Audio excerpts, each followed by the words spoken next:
Morning, good afternoon, good evening students. English in मसन channel में आपका स्वागत है। यदि आपने मेरे इस चैनल को अभी तक सब्सक्राइब नहीं किया तो सबसे पहले आप मेरे इस चैनल को सब्सक्राइब करें ताकि मेरे लेटेस्ट वीडियो स्टूडेंट्स टाइम पर आपको मिलते रहें। इस वीडियो में हम फिलिप सिडनी के द्वारा लिखे गए सोनेट सीक्वेंस एस्टोफल और स्टेला में से पहले सोनेट के बारे में डिस्कस करेंगे। जो फर्स्ट सोनेट है उसके अंदर फिलिप सिडनी अपनी प्रेमिका को क्या कह रहा है। जो इसने ये एस्टोफल और स्टेला जो है वो अपनी प्रेमिका के को अपना प्यार व्यक्त करने के लिए सीक्वेंस लिखा था। पहले सोनेट में वो बोलता है लविंग इन ट्रूथ, वो अपना सच्चा प्यार जाहिर करना चाहता है अपने पोएम्स के through. Fain in words my love to show, तो यानी वो चाहता था कि अपनी पोएम्स के थ्रू वो अपने सच्चे प्यार को अपनी प्रेमिका तक पहुंचा पाए। That she dear she my take some pleasure of my pain, यानी जो उसकी प्यार की सफरिंग्स हैं उसके पेन को देखकर उसकी प्रेमिका को मज़ा आएगा और वो भी शायद उससे प्यार करने लगेगी। That she dear she might take some pleasure of my pain, pleasure might cause her read, जब उसको मज़ा आएगा मेरे दुख को देख के, मेरे प्यार के दुख को देख कर कि मैं उससे प्यार करता हूँ, तो मज़े के कारण शायद वो उसको पढ़ने लगे मेरी पोएम्स को। And reading my take make her know, और इस तरह से जब वो मेरे बारे में पढ़ेगी यानी मेरी पोएम्स को पढ़ेगी तो मेरे बारे में जानेगी। नॉलेज माइट पिटी विन, और शायद उसको मेरे प्यार को देखकर मुझ पर दया आ जाए और वो भी मुझसे प्यार करने लगे। एंड पिटी ग्रेस ऑब्टेन, ठीक है। Pleasure might cause her read, reading might make her know, knowledge might pity win and pity grace obtain. तो वो ये कहता है कि शायद जब वो मेरी दुख को देखेगी तो वो मेरी पोएम्स को पढ़ेगी और पोएम्स को पढ़ने के बाद उसको जब मज़ा आएगा तो वो मेरे बारे में और जानना चाहेगी। जब वो मुझे जानेगी तो शायद वो मेरे प्यार को देखकर उसको मुझ पर दया आ जाए और वो मुझे मिल जाए, यानी वो भी मेरे से प्यार करने लगे।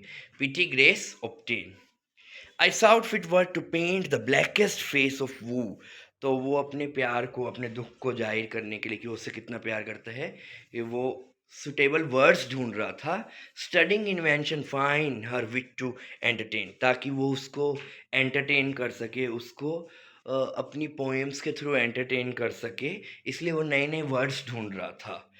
ऑफ टर्निंग अदर लीव्स का मतलब दूसरे जो कवि हैं उनकी पोएम्स में से वो वर्ड चूज करने की कोशिश कर रहा था। To see if hands would flow, ताकि वो उसके लिए, उसको एंटरटेन करने के लिए अच्छी पोइट्री लिख सके। Some fresh and fruitful shower upon my sunburn brain, तो वो कहता है कि उसका दिमाग जो पूरी तरह से झुलस चुका है उसके लिए कुछ नए वर्ड्स, एक ऐसी बारिश हो नए वर्ड्स की जिससे वो अच्छी सी पोइट्री लिख पाए अपनी प्रेमिका को रिझाने के लिए। But words came halting forth wanting invention stay, लेकिन जब वो दूसरों की पोइट्री के वर्ड्स चुनता है तो उसकी जो अपनी जो पोइट्री क्वालिटीज़ हैं वो उसमें कहीं दब के रह जाती हैं, यानी वो दूसरों के वर्ड से अपनी बात को एक्सप्रेस नहीं कर पा रहा था।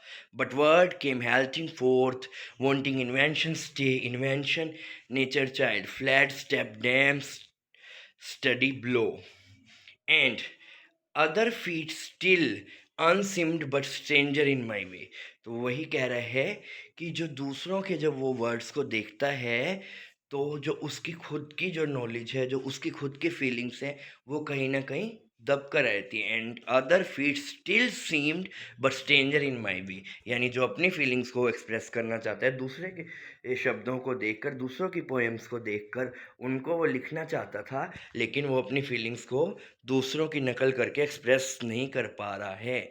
दस great with child to speak helpless in my throes, तो वो क्या है, एक बच्चे की तरह, मतलब वो बोलना तो चाहता है लेकिन वो अपने शब्दों को एक्सप्रेस नहीं कर पाता है।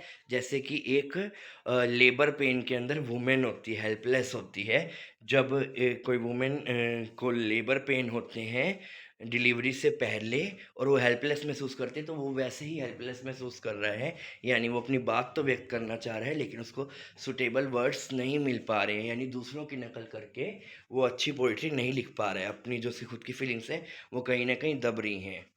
Biting my taunt pen beating myself for spite, तो वो पेन को अपने मुंह में दबा रहा है। Beating myself for Sprite, तो वो अपने आप को पीट रहा है, ठीक है। Beating myself for spite, biting my tone and pen, तो मुंह में पेन को दबाते हुए अपने आप को पीटता है।